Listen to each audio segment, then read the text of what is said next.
Kiefer, may gusto lang akong malaman. What is it? Gusto ko lang malaman.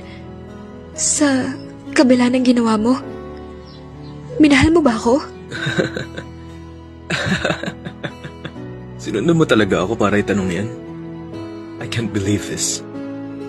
Let me guess.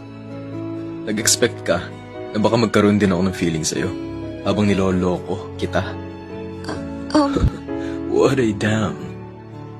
This is not a TV or movie. Falling for you or realizing that I love you in the middle of my revenge will never happen. Ganun pala ako kagaling umarte. Napaniwala kita para hindi ka na umasa. Hayaan mong linawin ko sa'yo. I will never fall for you. You are just a stupid little shit for me.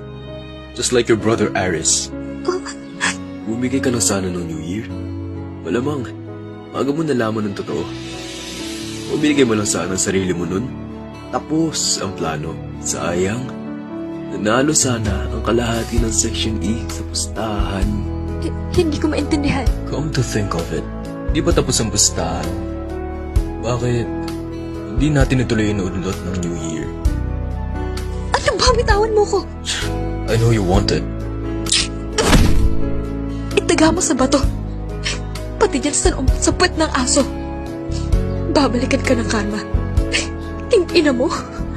At kapag nangyari yun, ako una tatawa dyan mismo sa pagmumukha.